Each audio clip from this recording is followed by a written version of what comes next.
What's up, everybody? This is Lance. I'm the host of the Health and Real Estate Podcast. And today's guest is Sonia Rowland. I've known her for, oh, geez, 5, 6 years now.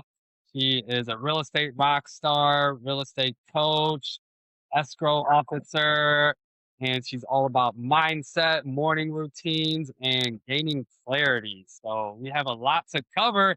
But first, Sonia, how the heck did you end up in the real estate industry? How I ended up here, isn't that the question? Every time I feel like everybody has a story like how they ended up here. It's not ever like planned.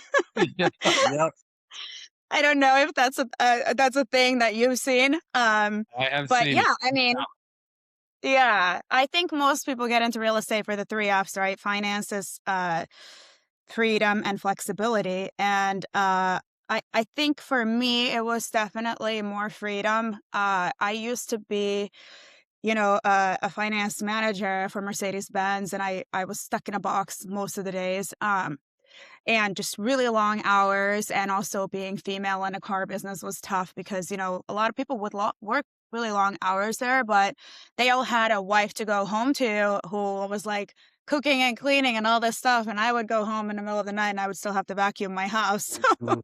Um, it was a tough industry, and I was really, really getting burned out, especially because I was really good at what I was doing, so then they would give me a lot more work, um, and yeah, people kept coming to me who were buying cars, and they would just say, You'd be so great in real estate," and I'm just like, "Okay, okay, whatever." One day I decided to look into it, and I went online, and I submitted the little thing like, "I'm interested." I think it was to a KW, and, um and then I started the course, and I didn't really know if I was really gonna do it or not, and then, like, 3 months later, I was completely burned out. I was the shell of a human being, and I called my boss in the car business, who is still to this day a very good friend of mine, and I said, "Hey, I can't come in today." It was like 7 AM, and he said, "Okay, when can you come in?"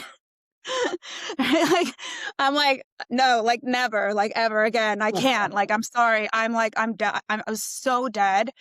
And, so this was, like, 3 months into burnout. So I did not leave when I was already burned out. I just stayed and kept working. And so that's not a good plan, right? And so 7 o'clock, I tell him that. I'm like, "I'm really sorry. I can't. I don't my brain isn't functioning. I'm just I don't know. I don't care if you pay me $1,000,000. I can't." And then at 11 o'clock, my phone rang. So this is 3 months after I sent in an inquiry to KW, and someone from KW calls me and is like, "Hey, yeah, I'm just following up on some old leads here, and just wondering, are you still trying to get into real estate?" And I was like, "Today too soon?" Because I just quit my job. I don't have a plan. I'm done with the course, and this and that. And so I went in that day and signed my papers, and boom, that was it for me. And it was pretty exciting. It was this is in 2015. And so I've been in the business since then, and I started up in Portland, Oregon, ended up coming down to the South Bay to one of the offices down here. I pretty quickly went into coaching side because I had some good success in my first year. So 2 years in, I started coaching other agents only because they kept coming to me like, "What are you doing? What are you doing? Like, what's going on? How are you getting this?" And I got my start with calling for sell by owners. That was my only thing. I basically went to my team leader when I just got in, and I said, "I don't care what it is or what it takes, but I need to make some money now," because I had already quit my job. I was at the same time going through a breakup and a move, and, I have no more income coming in. So I was just like, I don't care what it takes. Tell me how people are getting the deals ASAP. Mhm. And she said, "All right, start calling for sell by owner." She gave me the script. And then the next day I was like, "Okay," signed up for Mojo Dialer, started calling for sell by owners. The next day I go to her and I'm like, "Okay, so the goal is to get an appointment, right?" And she's like, "Yeah." And I'm like, "Okay, okay. So how many appointments does a normal agent go on?" Right? And she said 3. And I meant per day, and she meant per week.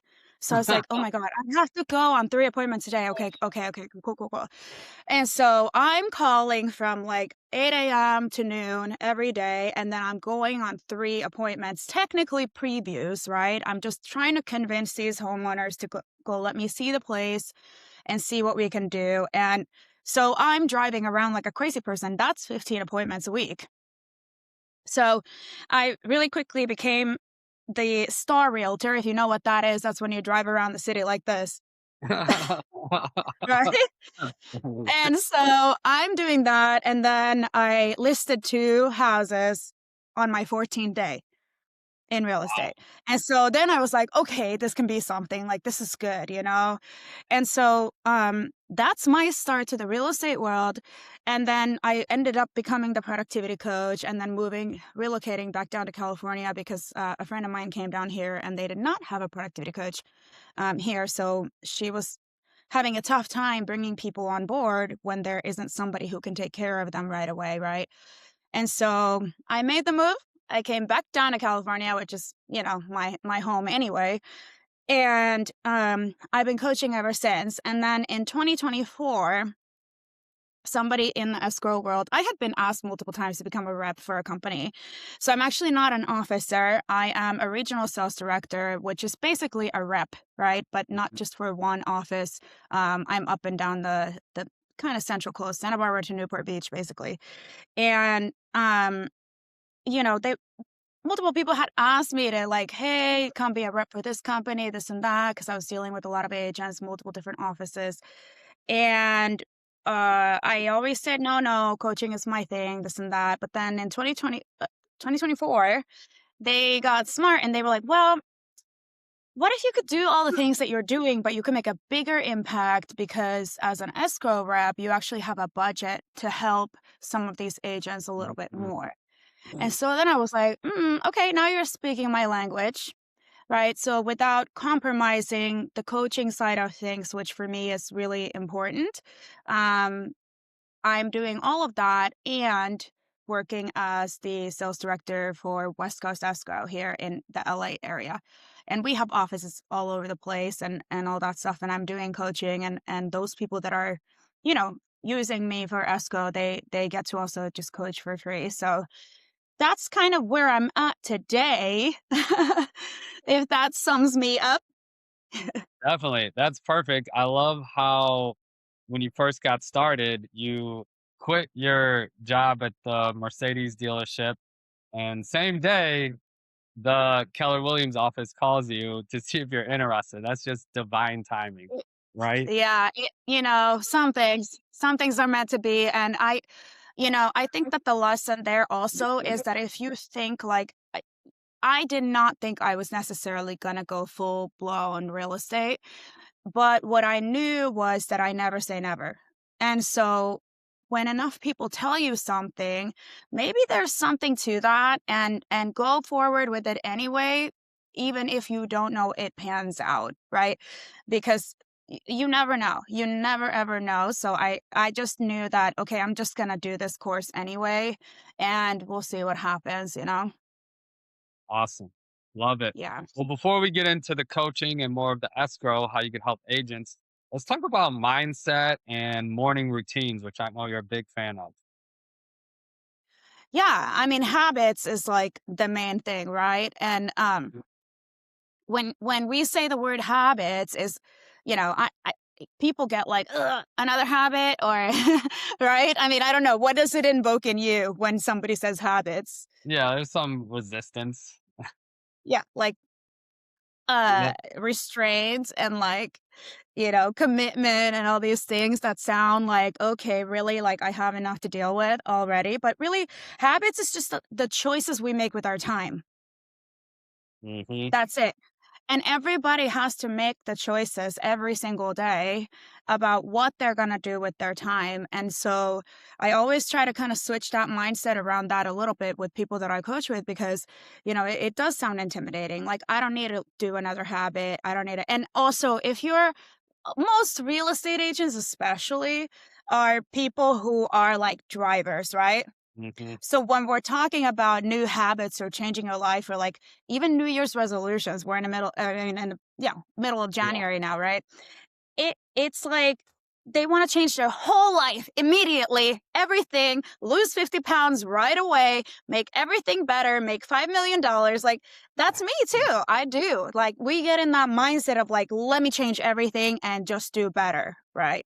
Mhm. And that's not a bad thing, but it is a difficult thing. And that's when we're talking about habits, this is not the time to go all out. It's the time to look in and see micro habits, and mindset. And so the only way that you can really do that is by having thinking time. And agents want a big life, and the thinking time comes in and the mindset comes in when you look at other people who have a big life. Do you have the habits to even have that big life? And when you put it into that perspective, many people realize that it's not a hard and fast thing. It's habits take time to develop, and there's like the dominoes that need to take effect Mhm. instead of like everything all at once. There's always the first domino that needs to fall, right? And so I always try to go like, okay, you, number one, think big, because you have to know what that big life is. And by the way, health wise, because I know we're talking about health here, if you look at the wealthiest people on the planet and you want to be one of those, or the people with the biggest life and you want to be one of those, most of them are old. So you want to make that kind of money, you got to live long, Mhm. right? I mean, there's just no way around it. You have to take care of yourself. You have to put health first, and you got to live a long time. And if you don't do that, like I mean, your chances of becoming whatever bazillionaire you want to become significantly reduce.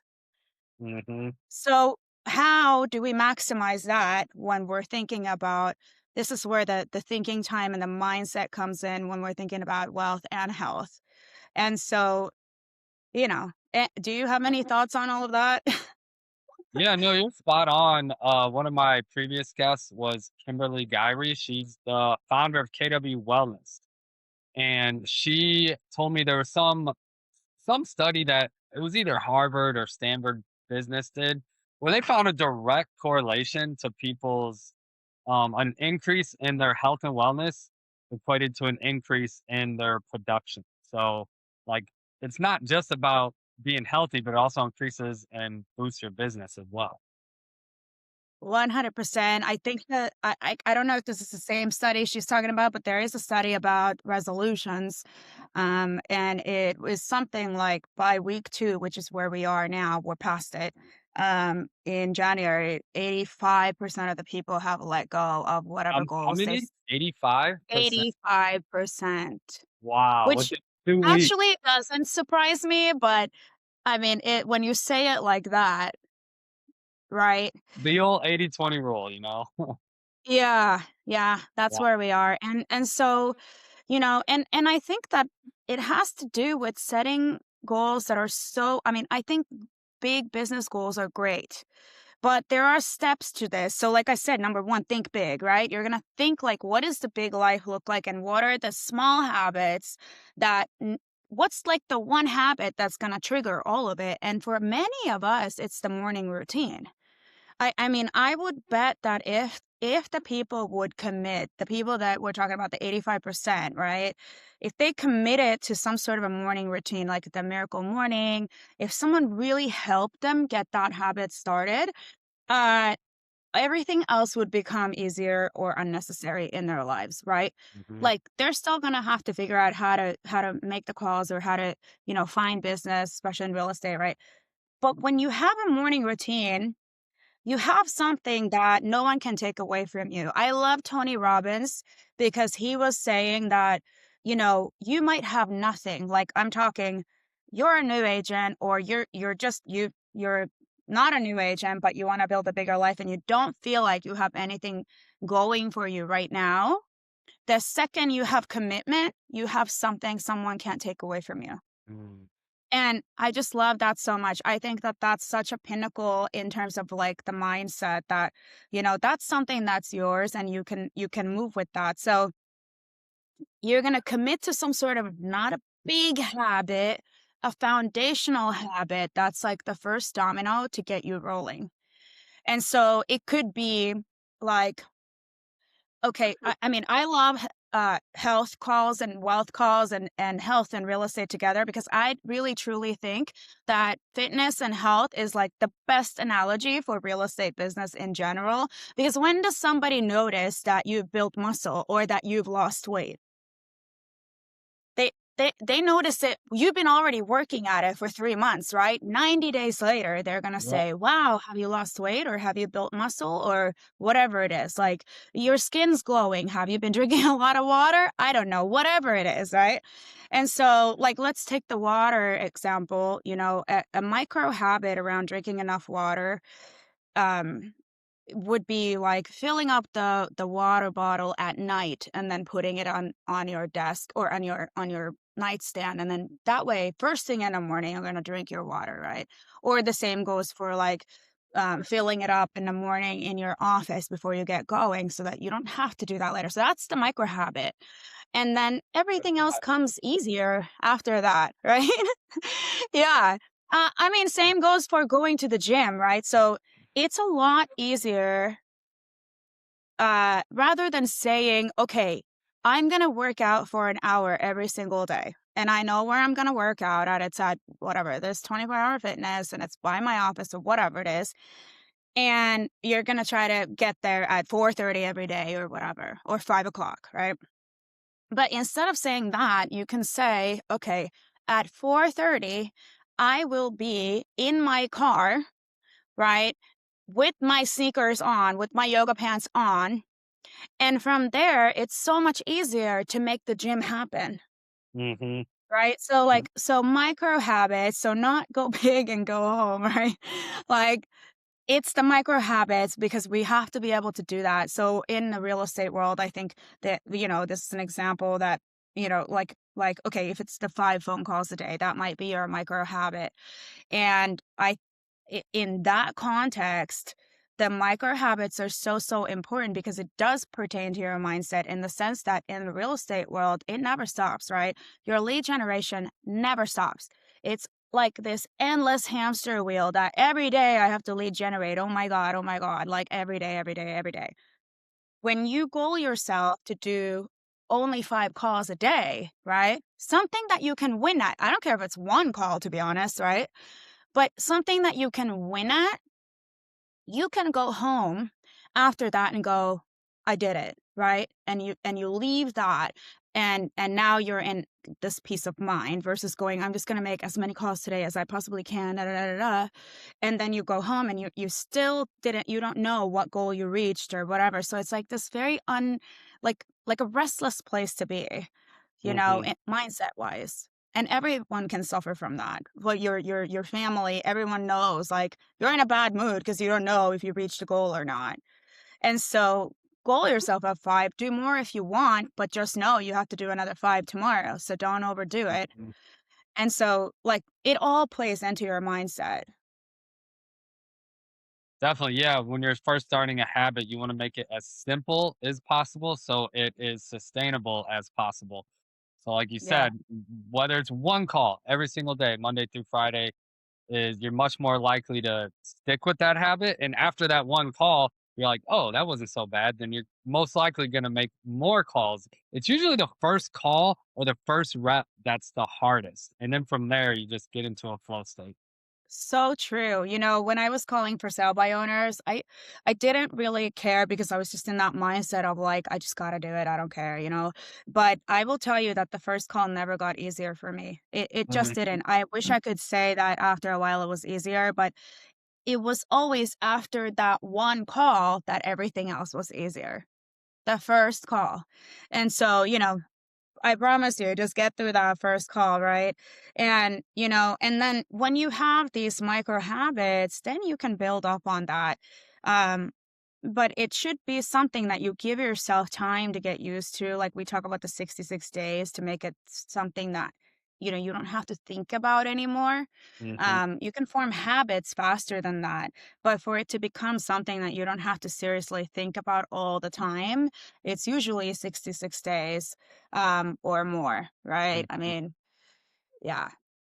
Yes. So, what is your morning routine like? It's a miracle morning. The It's the miracle 6 morning? things, it's the savers. Yeah, I mean, so another thing I'm really a big fan of is habit stacking. And so when I think like if someone came to me and said, "Okay, do these 6 extra things in the morning." Right? A lot of people go, "Whoa, well, how? Like I got to take my kids to school and I got to do this and that and that, right?" Like no way I'm going to squeeze another 6 things into my morning. So when we're talking about the savers, for example, let's just use that the miracle morning. So, um, silence, affirmations, visualizing, exercise or energy, whatever you want to call that, and then reading and then scribing, which is the same thing as journaling or writing down your goals. Mhm. That's a lot of things. So, habit stacking is a really cool way to kind of incorporate that and also maybe make these things a little bit more enjoyable. So, for example, for me, um, I realized with the silence and the visualizing that happens to me if you're at all like me and you grab your phone in the morning and you're scrolling, let's say you're looking at Facebook or Instagram or whatever you're looking at. All of these things influence your mind, whatever you see, right? And so we have to be mindful about what we're visualizing. And that was my silent time when I was looking at these Facebook things and other things. I realized that like, okay, I'm already visualizing my day. And so it made sense for me to just start taking some of the things that I'm seeing and kind of putting them on this vision board. I would do this on my iPad and stick some things on there that I was visualizing. So Mhm. for example, in real estate, right? Like I'm seeing these beautiful houses on my feed. And so I would take those and stick them on my visualized, planner for the day or whatever. And so that was already that there for me. And then the exercise and the reading, so I started with the podcast. So I've had some health issues with my eyes anyway, so I'm not big on, like, looking at a book, so I'm mostly doing the podcast and the audiobooks. And, that I can pair. I can walk on the beach at the same time, walk my dog, get my Mhm. exercise in, and listen to my podcast every single day for at least 30 minutes or whatever it is, right? Or the audiobook. And so that's how you could stack this stuff. Like who said you have to do all these things separate? No Mhm. one said that. You can do whatever the heck you want to do that fits your schedule, right? And so I notice that when I do that and when I do make sure that even if I don't feel like going anywhere in the morning that I do it anyway, I just know the clarity that I get after that is so good for the entire day that I can't beat that with anything else. I can't beat that with a Red Bull or, coffee. Definitely. Yeah, So, morning routines are so critical. I always notice whenever I start my morning right, most of my day goes right. Whenever I have a hectic morning, the rest of my day is usually hectic. So the mornings literally set the tone for the rest of your day. So that's why they're yeah. super, critical and important. Um, Yeah, somebody told me once, like imagine a day, Sonia, that you're going I was trying to build habits. This was probably was my coach. She said, imagine a day like in your past when you were going to go to like a wedding on a Saturday or something, or like a big event was happening, whatever it was, graduation, something. You already visualized the entire day in your head beforehand. You knew, okay, I'm gonna get ready at this time, I'm gonna go here at this time, then we're gonna do the thing, then we're gonna yep, party, then we're gonna go here, da da da da, whatever it is. And most of the time, the day goes exactly like you thought, right? exactly And how so you it is, mentally rehearsed it. Yeah. yeah. And so we're not necessarily doing that with every single workday, right? Because that's like, maybe there isn't enough excitement about it. So definitely like the third thing I would say is you have to also make the habit an enjoyable habit and make it exciting. Which, if you're just going, oh, lead generation, that's not necessarily the most exciting way to think about it. Definitely. Yeah, we gotta make lead gen fun. Yeah. Awesome. So yeah, another thing I want to talk about was you've done 75 hard once or twice. So I want to know what that was like, what your experience was. Oh, yeah. So 75 hard, I kept hearing about it. I actually don't even really remember. I think it was during COVID. Yeah, it was during COVID, and I was listening to a lot of podcasts, including Andy Frisella. And he published a book about it a few years prior, I think. But I think during COVID, it kind of blew up because people were looking for ways to, like, you know, up their Mhm. energy. Everybody was emotionally drained. Personal energy was a really big thing during that time. And so, um, yeah, so I had listened to the episode, and actually there's a few episodes with a couple of people who are doing like really, really big things. So this would be the equivalent of like looking at who has a really big life, right? And I'm listening to these people, and the one thing that kept popping up for me was they all said like, imagine if you could meet the best version of yourself with the most clarity.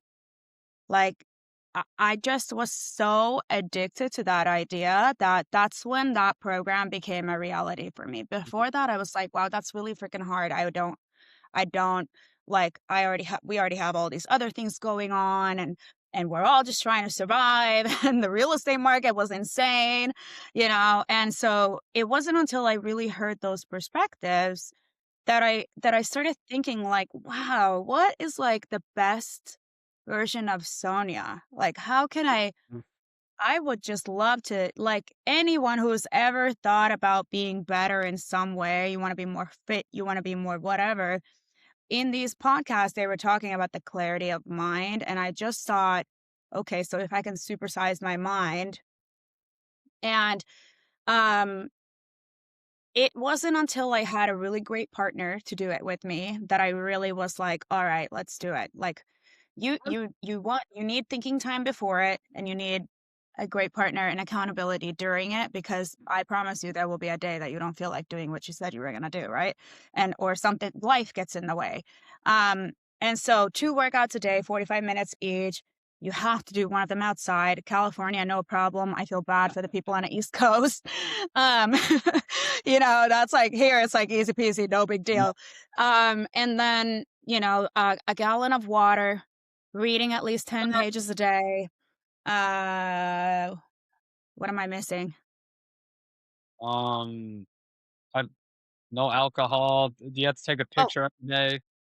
yes, no alcohol. That's a big one for me, especially. I mean, anyone who's in the real estate world, I think can, attest to that. I know there's plenty of people who don't drink, but the thing is, like, it's not even the alcohol, honestly. It's all the things that we have to go to.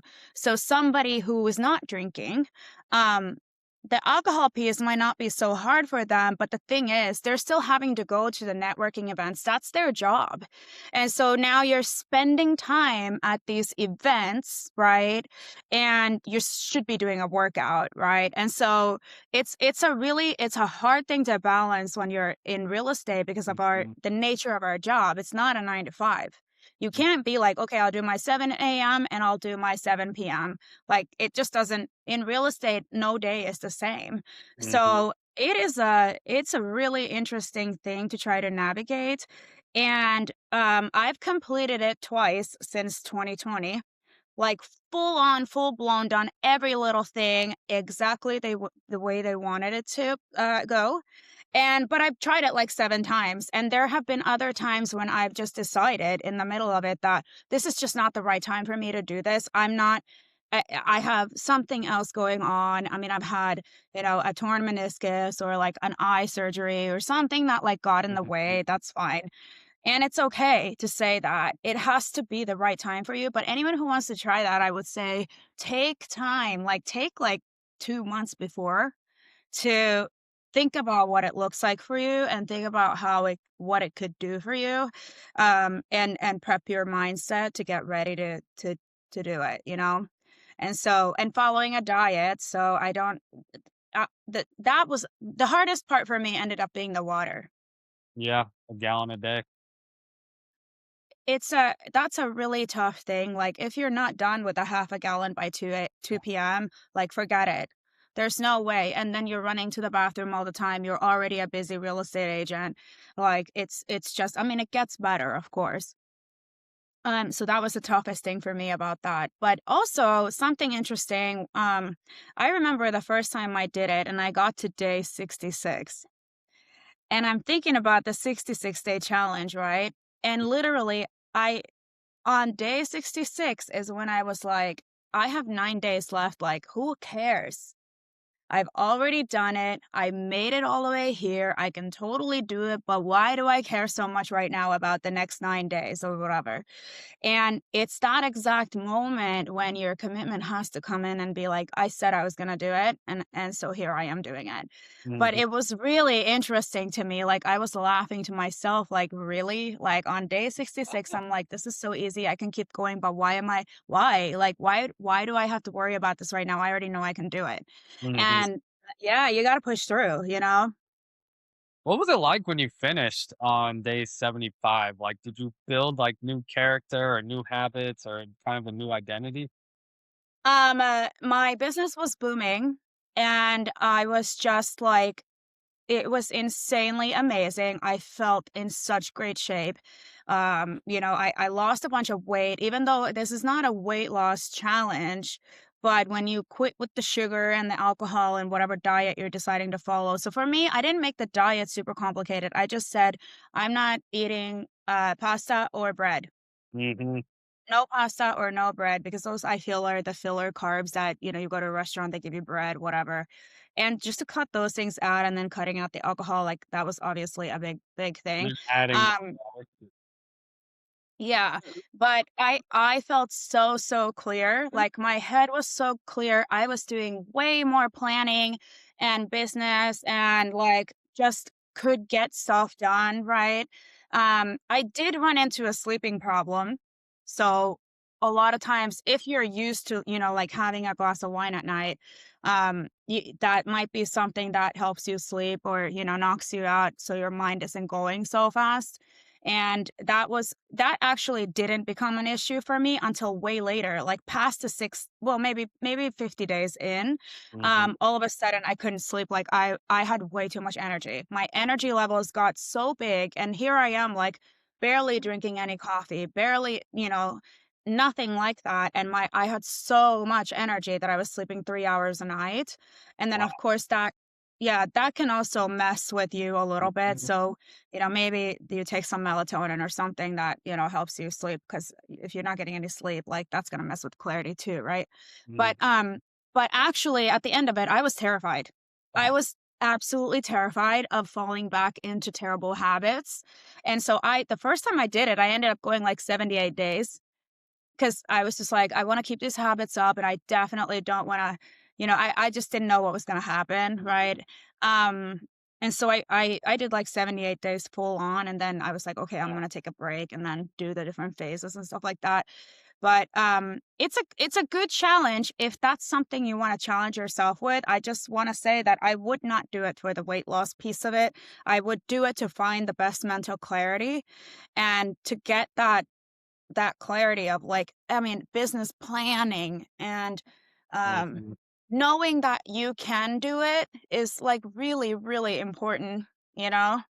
I mean, I'm a rep. I go out, I party, I drink, I do all those things, and for me to be able to say every year, "Okay, I can go 75 days without drinking," or whatever, like, that's something to yourself, and that's your own credibility, and that's, like, a win for you that you can take with you everywhere you go, and that you can do hard things. Um, so there's that. That's my 75. What about you? I've never done it. I think I tried once, but, um, I don't know. I didn't fully resonate with it, or maybe I wasn't ready for it. But I'm pretty healthy, and I focus on basically like 80/20. Most of the days do 80% right, and then, I could have a cookie 20% of the time or something. But no, I tried it. I think I got like 20 days into it, and then I broke. But I think the thing it builds the most is like the mental toughness and the confidence. That's what I hear a lot of people say. So maybe I'll try it one of these days. Well, Or and try. and it's exactly the kind of thing that we were talking about earlier, like, you wanna change your whole freaking life, okay, go ahead and do 75 hard. Mhm. Like, if that's really what you wanna do. And, it can also be intimidating only because, you're seeing other people do the 75 hard. There's communities and Facebook groups and this and that, and they're all, like, bodybuilders, and they got 8 packs and whatnot, like, you're just like, "Whoa." And so, it's important that you don't compare yourself to anyone else, right? Like, so it has to be something that works for you. I pretty much walked every exercise that I could. I probably walked more than 45 minutes each, Mhm. but or and sometimes I would do like actual workouts and this and that or ride the Peloton or whatever it was. But Yeah. if you just want to make it like something that's easy for you and you can go outside and just walk, like that's already like just a walk is going to give you mental clarity, Yeah. right? Like Honestly, yeah. walks are so underrated. There's such a great workout just for general health, longevity, and all that. So walking is amazing. I love it. Yeah. Well, Yep. cool. I want to talk about some of your coaching now because I know you're a rockstar coach and you have a bunch of mentees. And I also saw you just had a really cool event with that you helped one of your mentees put on last week. So tell us about that a little bit. Yeah, I mean, I have, people from all kinds of brokerages and all walks of life that I've come in contact with who just like want some sort of, I'm not the coach that goes chasing them. I offer something on Monday mornings at 10 a.m., just to get your head on straight. And sometimes, Mondays are hard for people, like just getting on and having someone else like kind of be like, oh, what are we doing this week? Like, what's going on? Do this, give yourself some grace. If you can't do anything else, do this. Mindset, AI stuff. A lot of people need a lot of help with, social media, AI stuff. So I kind of geek out on the tech stuff. That's my job. So yeah, my goal is to help a lot of agents have a lot of fun and make a lot of money, right? That's a cool those goal. are my goals. Help um, agents make a lot of money and have a lot of fun. yeah. And so that's a win-win-win right there. If I can do those 3 things every single day, and an agent would say, help a lot of people have a lot of fun and make a lot of money from an agent perspective, right? So it's the same. And um when you have those 3 things working for you, it's just great, right? Like it just feels like a well-oiled machine and you're building community and all those things. So I do offer that to people who are using Escrow, using West Coast Escrow and me who are Escrows, that they can get on those calls that normally would probably cost them a lot of money. Um, and yeah, so the What time events are you such said a fun thing every Monday at what time? at 10 a.m. 10 Yeah. a.m. Okay, So if awesome. anybody wants to get on, contact me. You can find me on Instagram at Spotlight Sonia. But y- that's just one of the things, right? We know that it's hard to do this business alone as an independent contractor. And having been a productivity coach for so many years now, I think that the thing that I see the most is like people want community and they want help. When I was a new agent and I wanted to do an open house, I remember doing the open house not knowing like that I could ask someone to help me. I didn't it wasn't my bread and butter because I was doing for sale by owners, and then people kept telling me, like, "You're so good with the listing side, like, why are you even bothering with the open houses?" And I just thought, "Well, shouldn't I know how to do open houses?" Right? So, so I'm going around doing open houses with no help whatsoever, and whether it was a condo or I wanted to have refreshments or whatever, and it's hard. That's a hard thing to do by yourself, and it's lonely, and they can be slow sometimes, and you just don't know. Right? So, my goal is to be there for agents. I do this thing where well, I was trying to find someone to do that. Have you seen the mini pancakes? I was trying to find someone to like at the carnivals they serve them, and I thought it was so cool, and I wanted a pancake girl to come to one of my team's own listings a couple of years ago, and they quoted me $350 an hour to come do pancakes, and I was like, That's crazy. For flour and water, like, you're what? And so I decided I was gonna do it myself, so I bought this pancake thing, and so now I'm like, "Okay, any agent that is giving their escrow to me, I'll go to their open houses and, like, do the pancakes if that's what they want, or do champagne or whatever they want, because I think it's important not just for the items to be there, but for you to have someone there with you Mhm, and make the time and build the relationship, and also just, whatever it is, hold the door open if it's a condo, right? Um, so yeah, it's just help a lot of agents, right? And everybody benefits. And that's my main thing. The events are such a fun way to find business. And we do have an amazing event playbook, which is basically a play by play how to host events, whether you're doing them online or in person, because somebody already did these things before you at a very high level. And mhm, so if you're going to spend money doing an event, you want to know, like, okay, how many weeks beforehand should I start promoting it, and what are the steps, and how many things should I do before we even get there, and what are the most effective prizes, and this and that. And so yeah, events are really successful. I mean, this event we did with Caroline this week was a everything to know about buying or selling or investing or ADUs this year. It was a LA real estate game plan for 2026. And I'm telling you, we had like 50 people come. We started promoting early. And they all, like, when we took a survey of the room of who's looking to buy, I would say it was like 27, 28 people, something like wow. that. And then when we said who's looking to sell, I mean, we're asking this year, and it was like 15 people. Wow. And then we had investors and people who are builders and stuff like that. But, like, quality people, right? So you're getting quality leads if you do the right steps.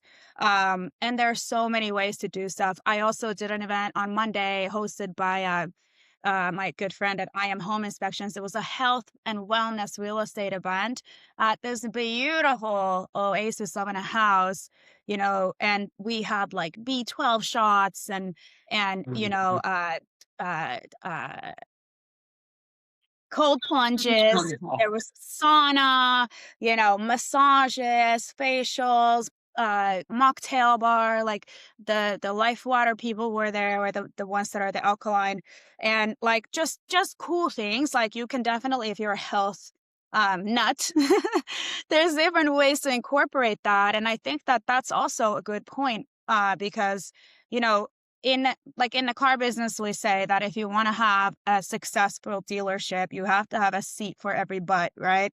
You Mhm. can't just sell a high-end vehicle, because then you're not going to be able to cater to everyone.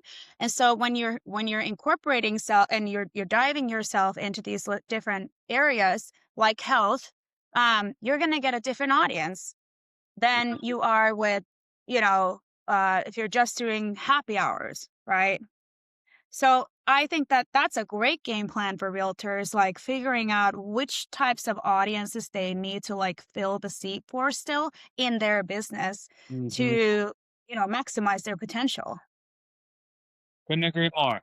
And so I know you're a rep with Escrow. So what's the importance of having a successful transaction all the way to escrow? What are some hiccups that you can help agents avoid? Yeah, well, ask me how I know. I mean, I was an agent for a long time, and I think that um, number one is like, okay, agents are they're like, "Okay, let's open Escrow, great." And now it's sort of out of their hands, and it's the communication needs to be really great, for everything to go smoothly. But one of the things that I think that people don't often think about is, what type of an escrow company are you working with? Because there's different models, right? So, like, if you have an in-house escrow person, that's cool, but their job is to be in-house. Mhm. That's their description is in-house escrow, meaning they are going to be there and they do not have the capacity to go help you at your open house, right? That's okay. That's just a business model. Maybe they're helping you in some other way in-house. Don't know. But that's one thing. The second thing is, not all escrows do all kinds of things. Like, for example, if you have a mobile home deal, You do not want to put that through someone who's never done a mobile home deal. A lot of escrow officers won't bother to do them, because they might be lower price point or whatever. But in the process, you're changing lives and you're helping people. I mean, the last mobile home escrow deal that I was a part of was a gentleman who, was he was basically like, he had terminal cancer. He wanted to set up everything. And that was a really big deal. And it was only $420,000, but still, right? Like, it's not like you're going to say no. And so you don't want to have to say no, and you want the support that you need for that transaction. Even if it's refis, not all escrows do refis, right? And that's a big deal. Every refinance deal that I've ever done that where I benefited nothing from it, when I helped the client through it, next thing I know, they wanted to buy another property. So there is, you don't want to just say no to stuff that can lead to other things because somebody can't really, or you're not familiar with how to do it, or you don't think that there's anything there. So let people help you, right? And so West Coast Escrow is a really big company. You're not going to get paid wrong. Everything is done very like there's review process. It's great. And I personally, like I said, I was asked to do stuff for a lot of companies in the past. And I just didn't, I wouldn't have done that for someone that wasn't this caliber, you know? And so yeah, and you get me. Yes, you get Sonia. She's gonna go to open houses with you with her little pancakes or champagne.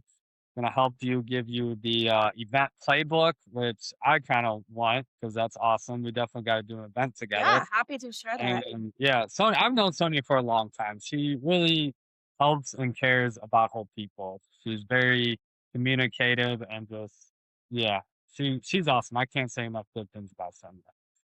Thanks, Lance. You're awesome too. We're both awesome.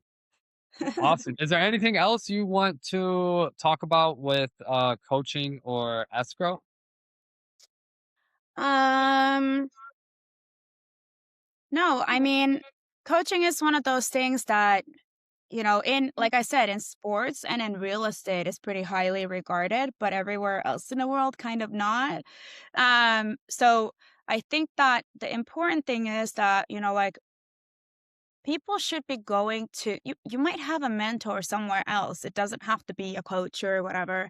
Mhm. Um, but I think that unless you have someone to bounce ideas off of, you can't it's hard to get to the next level. That's the one thing. Because you have to do something that you haven't done before. And coaching is not a magic pill. Like I always tell people, I'm like, look, if you show up to my Monday call every time, not every time are you going to walk away like, that was mine. I'm mind blown, right? That's not where the magic happens. Where it happens is consistency over time, right? And the fact that you're showing up and you're still getting on there, even if you're at the gym and at least you're listening in or whatever it is, because in the end, it's that time on task over time, right? And so that's the one thing I would say, seek out the help, name the mentors, go through the 7 areas of your life, the 7 circles. If you don't know what those are, it's in the One Thing book, and you can go online and find them. But the 7 circles, like who are the people this year that I need to be in contact with, right? For my spiritual health, for my physical health, for my job, for my career, like who are the mentors in those areas? And it goes through all of those key relationships, this and that. And when you do that, all of a sudden things start aligning because you're basically choosing your board of, what do you call that? Board of advisors, advisor board, Mhm. whatever, um, and board of directors. And so now you're pushing to be like, if you want a health coach, like make sure you're talking to Lance, right? You want someone to like help you stay in the health mindset. I have plenty of people that I listen to their podcast and I don't know them personally. And I consider those people my mentors. I mean, like Mel Robbins is a big one. I've got, the Millionaire Real Estate Agent podcast with like Gary Keller, Jay Papasan, and Jason Abrams. And then I have people like, the Empire Builders, also a group of women. Like there's just those can be considered mentors. But I think that unless you set the direction of who do you want to like infiltrate your brain on a weekly basis, then you're just kind of running blind and like sticking to a circle of people that you don't know. Are they advancing you or are they, hindering you? Hmm. Right. So it's important to choose the people. Yeah, 100%. I love it. Great Yeah. advice. Great way to end the serious note of the podcast. And my the final segment of the podcast is a joke off. So we each tell each other a joke. Do you want me to go first or do you want to go first? I want to hear your joke. I'm so bad at remembering jokes. Go ahead. All right. Um, why did the banker switch careers?